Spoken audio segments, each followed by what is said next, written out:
Somos lo que somos.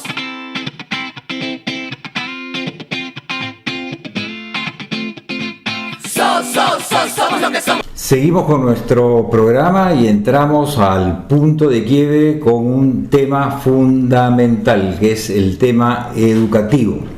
Como ya se sabe, el presidente habló de hacer una revolución social y uno de los componentes es obviamente la educación de calidad para todos. Sin embargo, no se ven mayores esfuerzos en esa dirección, no se conoce un plan, digamos, para transformar la educación en el Perú y tampoco se ha financiado, porque el presupuesto educativo no ha subido con respecto al presupuesto anterior, por lo menos no suficientemente como para financiar una revolución educativa, que es lo que está requiriendo nuestro país, porque todos sabemos, por ejemplo, que hay una gran distancia entre la educación rural y la educación urbana, entre la educación en Lima y la educación en provincias.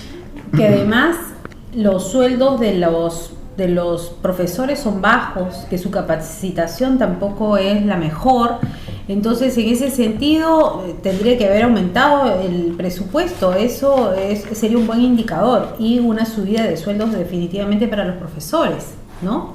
Por otro lado, el tema de la infraestructura. Más del 30% de los locales escolares no estaban preparados para iniciar clases esta semana.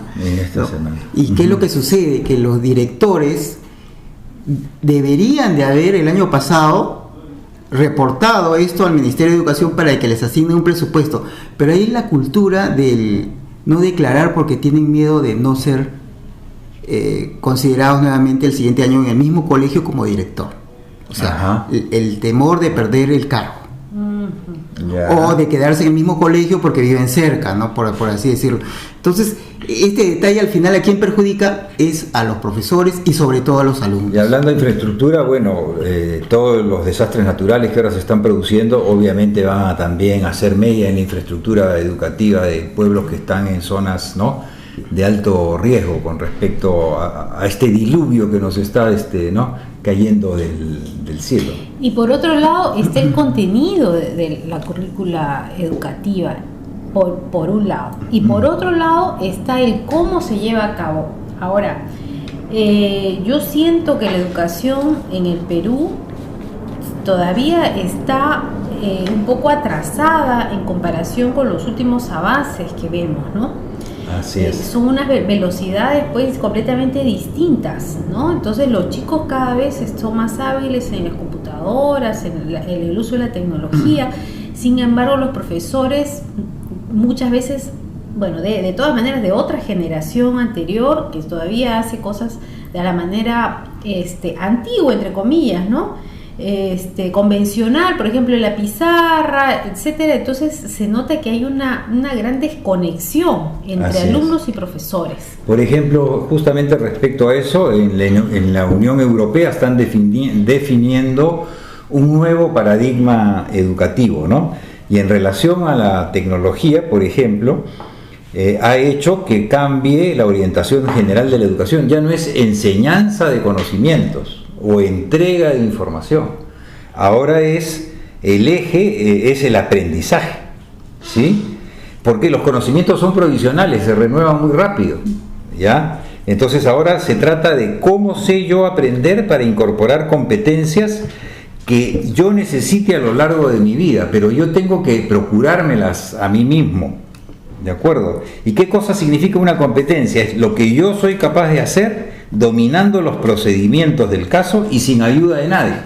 Eso es una cosa que yo manejo, domino, genero desde el punto de vista de una educación que me sirve para una adaptación a la vida con sentido ético, con sentido humano y también con sentido práctico. Tanto es así que hay un área de conocimiento completo que se llama gestión de la información, que tiene que ver justamente con las búsquedas en Internet, con los almacenajes de Internet, con la recuperación de la información y con la relevancia de esa información para los asuntos que uno quiere. Que es como ahora uno trabaja, ¿no?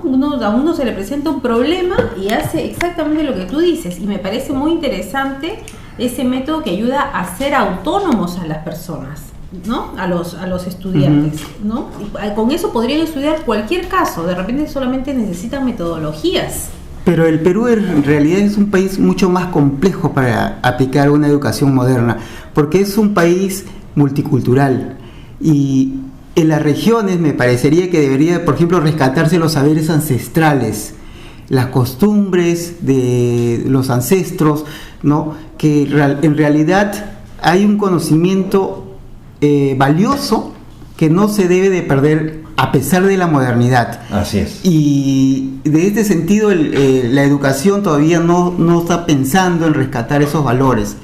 Y por otro punto también es el de reconocer que a pesar de que todos somos peruanos, las regiones no enfocan también en la disposición de respetar los espacios, ¿no? de los quechohablantes o de los aymaras, por ejemplo. Así es, y eso es bien claro, porque no, por lo menos cuando yo estudié, y creo que tampoco ahora, nunca se dice cuánto aportó cada una de las culturas del Perú a la riqueza nacional tangible e intangible, o sea, monetaria y en valores y en conocimientos. Por ejemplo, los afrodescendientes, sobre sus hombros y su trabajo, ¿no?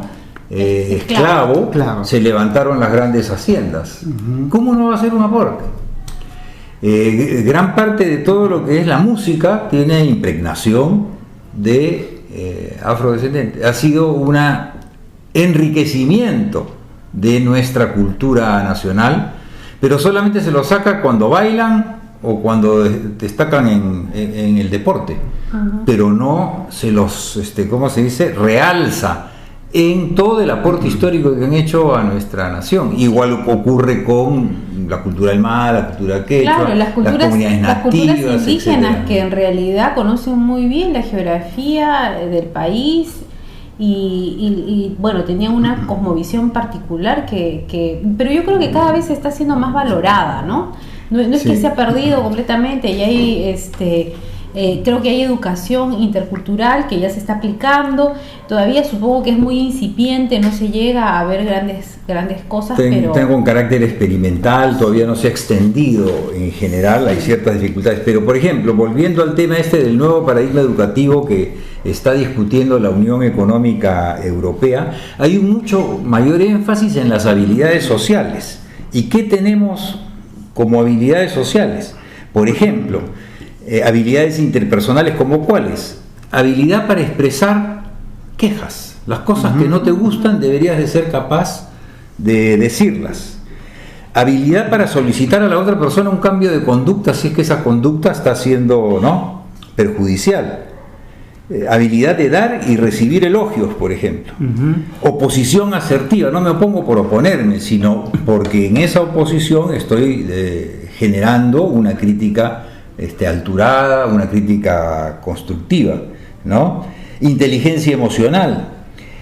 Autoconciencia, que es la habilidad para reconocer y comprender los propios estados de ánimo, emociones e impulsos y sus efectos en los demás, lo cual lleva a la capacidad de autorregulación y autocontrol de mis propios impulsos destructivos para que no terminen saliendo hacia los demás, como en el caso del bullying, por ejemplo, ¿no?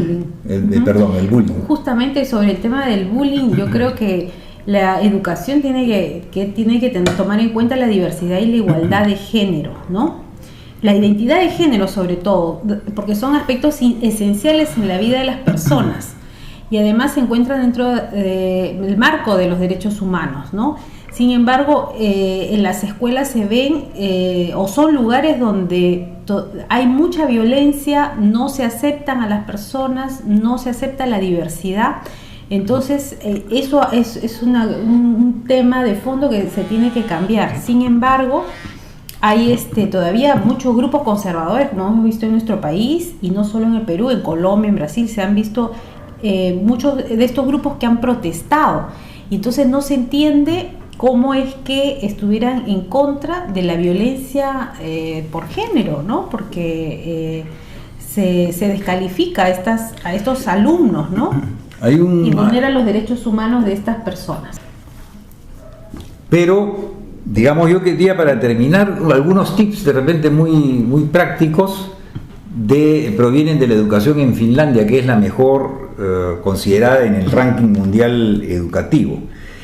Y entonces, por ejemplo, ¿qué cosa tienen? Primero, una gratuidad en serio, es una gratuidad en serio. ¿Y eso qué cosa consigue? Que los padres estén tranquilos. No están todos tensos con los inicios de clase. Los profesores son de excelencia, son realmente filtrados, realmente capacitados, están muy bien formados. Y están bien remunerados. Así es. También. Apenas se detecta un bullying, la persona es expulsada inmediatamente. Igual con quien trafica o comercia drogas al interior de los centros colegios. educativos. Sí, Ya. en los centros educativos. ¿Sí? No se llevan tareas a casa. Recién se estudia a partir de los 7 años. ¿Por qué? Porque todo el otro tiempo es tiempo de juego, tiempo de estar con los padres, etcétera, ¿no? No hay examen de ingreso a los colegios, solamente las ganas de estudiar, de ¿no? las universidades en algunos países. Y si los chicos tienen alguna, ¿cómo se dice?, virtud especial tocando un instrumento o haciendo un deporte, inmediatamente se los entrena de manera especial para que desarrollen su vocación, ¿no?, deportiva o artística. Son unos tips muy concretos, muy específicos, pero lo fundamental, creo yo, es que la educación en la parte formativa lleve la base de aprender realmente a tratar a los demás como uno quisiera ser tratado, para eliminar la gran dosis de violencia que hay en los colegios, ¿no? Así que una revolución educativa se requiere porque permite un cambio de mentalidad en nuestro país y realmente ponerlo a la altura de los tiempos, ¿no? Bueno, con esto terminamos. Punto de quiebre. Regresamos entre amigos. Somos lo que somos.